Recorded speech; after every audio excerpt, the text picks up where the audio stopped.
For almost a century, the US has been present in the Middle East in one way or another. Over the decades, friends have become foes, enemies have become allies, and America often seems to be right in the middle of it all. Through diplomacy, deals, and even boots on the ground, the United States has asserted itself as a significant player in the region. But why is that exactly?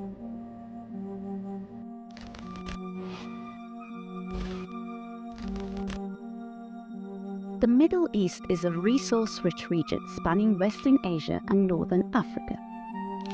Its strategic position on the world map means it often plays an important role in the foreign policies of other countries, including the United States. Way back in 1938, a Californian-owned oil well in Tehran, eastern Saudi Arabia, drilled into what would soon be identified as the largest source of petroleum in the world.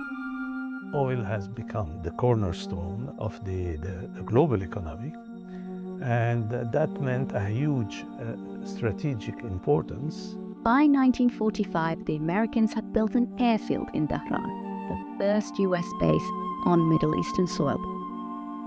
Many think that the United States is primarily interested in the Middle East because of oil. But the United States is actually self-sufficient when it comes to oil. It doesn't need this oil from the Middle East. In 2022, the US was the world's leading oil producer, generating over 30% more than the second largest, Saudi Arabia. It's a matter also of controlling other countries' access to oil. And that applies to Western countries, of which the United States is the overlord, and also a strategic competitor like China, which also depends on oil from the Middle East. Beyond this liquid gold, the Middle East is also a key market for American arms manufacturers. In 2023, the US made a record $238 billion selling military equipment to foreign governments, making up over 40% of global arms sales that year. I think it's simplistic to reduce the United States alliances with countries in the Gulf, for example, to just money. With arms sales, the US is also buying influence in the region. Israel has been the largest cumulative recipient of US aid since the Second World War, and most of this can now only be used to buy US military equipment.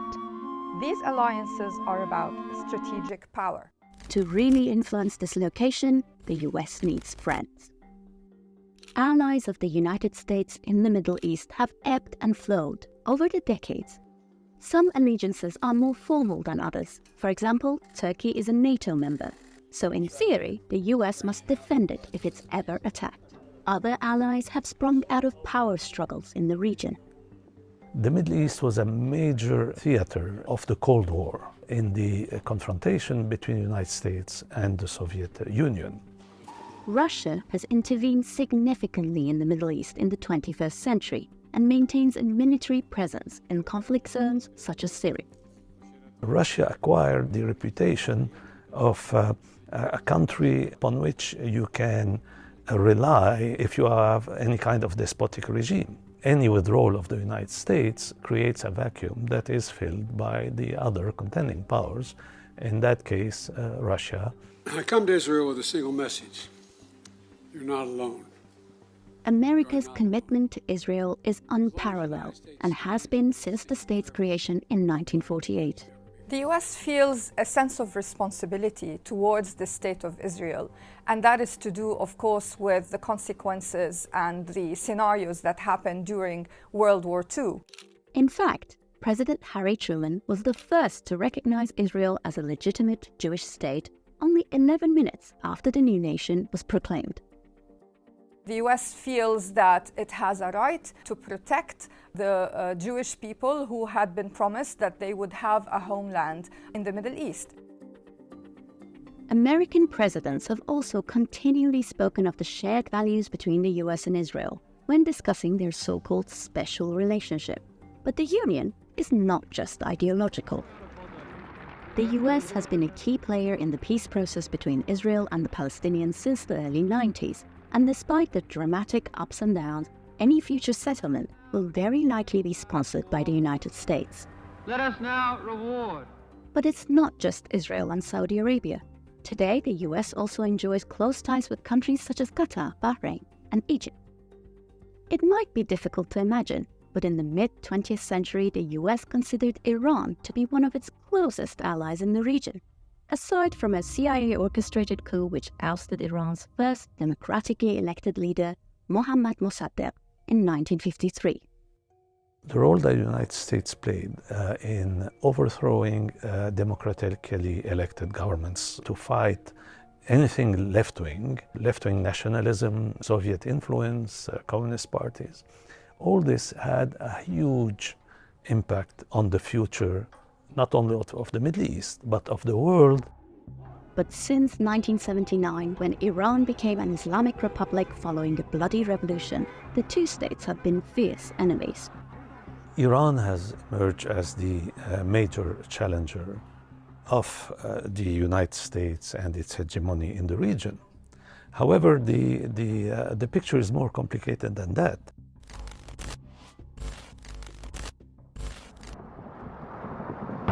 The United States has played a role in several wars across the Middle East, but one stands out for experts as the most important intervention of them all. My fellow citizens, at this hour, American and coalition forces are in the early stages of military operations to disarm Iraq, to free its people, and to defend the world from grave danger.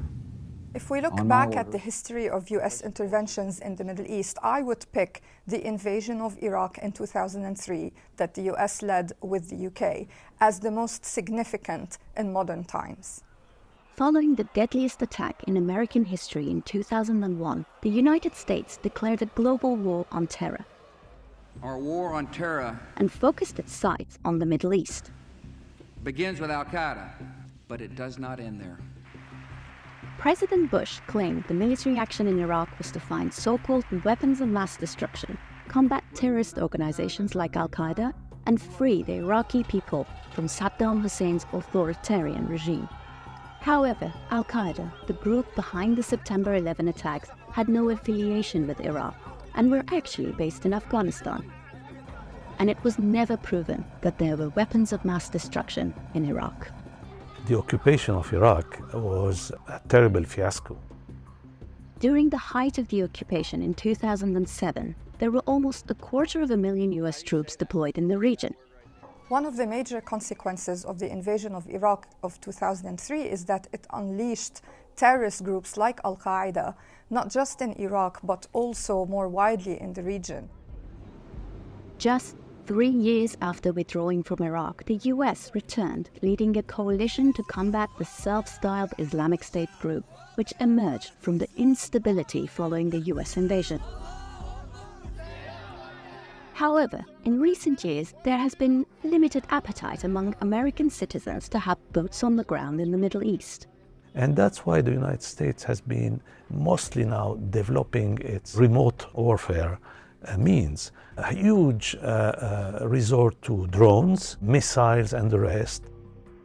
That being said, the US still maintains a presence in many countries in the region, acting as a partner for some Gulf states in the face of national security threats. The Middle East is home to strategic global shipping lanes, including the Persian Gulf, Red Sea, and Suez Canal. Following the outbreak of the Israel-Gaza war, Houthi fighters in Yemen took aim at ships traveling in the Red Sea, meaning many rerouted to sail around Africa, a much longer journey, increasing prices, despite US interventions to prevent these attacks. The United States has installed itself as the world policeman. When it comes to its engagement in the Middle East, it has a responsibility to maintain security and stability in the region and elsewhere. And it may be because of this that many can't see a future for the Middle East without the US involved in one way or another. But for some, it all comes down to one thing: power. Let me tell you something. The United States of America is the most powerful nation on earth.